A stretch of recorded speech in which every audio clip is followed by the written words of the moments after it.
So, this area is really very colonial. The architecture, it has this feeling of decaying colonialism, which makes sense. I am sitting in a little club called the Flamingo, which apparently is white people's zone, which isn't ordinarily how I roll, but every person here is white except for the waiting staff. Plus I'm having a Gazelle beer. Cheers. Now you'd think that is the sea. It is not. That is the River Senegal. It comes out about there and flows down this way. So this huge expanse of water is the river. It's a lot easier to see apparently later on in the year because all the mud comes down and all this is brown and then it hits the sea just along the way there. Yeah. But this is a nice vantage point to sit down and have a beer in the evening. It's about half an hour until sunset.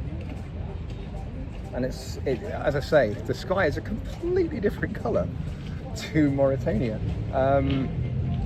It's very hazy, very misty. You can't see very far along the way. It's also nice and cool because Nouakchott was 35 degrees, and of course the desert was very hot during the day and very, very cold at night. But this is a pleasant kind of 22, 23, I should think, at this time of the evening. Yeah. Anyway. One additional point is that Senegal is the westernmost African country. When I hit Dakar for the weekend, Dakar is on a promontory. It sticks out into the Atlantic. That is the westernmost point of Africa. And we are talking west-west, because if you go due north from here, you get in a boat, you get in a plane, and you go north, you will wave to Ireland on your way past, and you'll hit Iceland. It's that far. We are now way past the Atlantic coast of Ireland. Go north of here, keep going, and you'll hit Iceland. Yeah.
Incongruous. That's a full-on Nazi flag. I'm going to give them the benefit of the doubt and assume they just put it up there because it was pretty, because it wouldn't exactly make much sense. So, yeah.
Good evening, friends.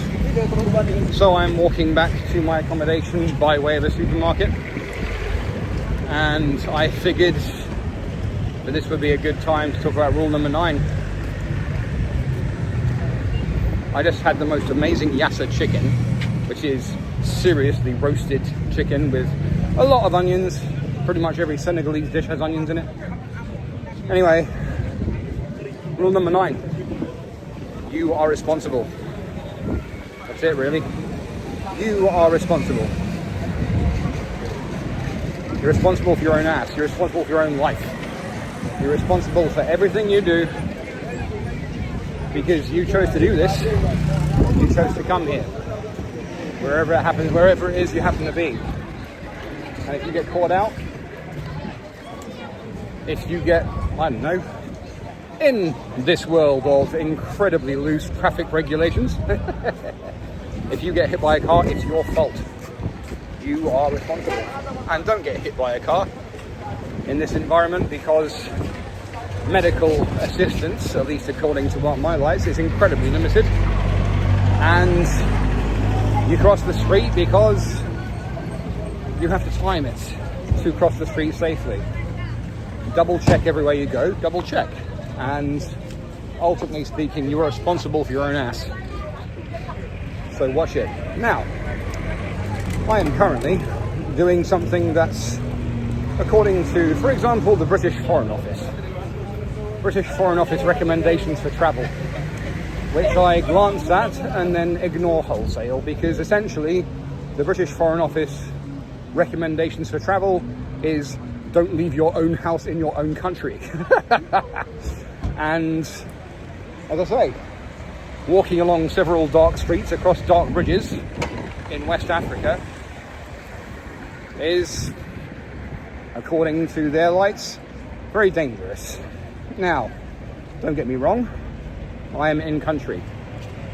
I am not some fucking FNG, so I exercise a degree of caution. I double check when I cross the street like now, for the reasons already described. And I do have what we in the trade call zanshin, to a certain degree, eyes in the back of your head, just in cases. I'm currently on a DEFCON 4, which is relaxed, happy, no problem, strolling along without a care in the world, pretty much. I check my 6 periodically. I do,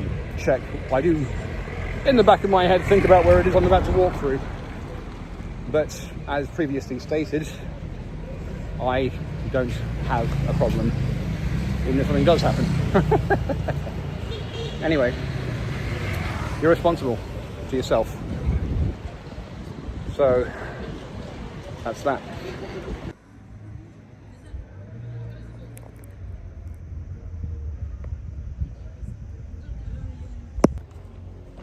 This, for example, walking down a very quiet, very sandy street to get to my accommodation, way after dark, by myself, and yet I would feel infinitely more nervous almost anywhere in America, even before shit went south in January.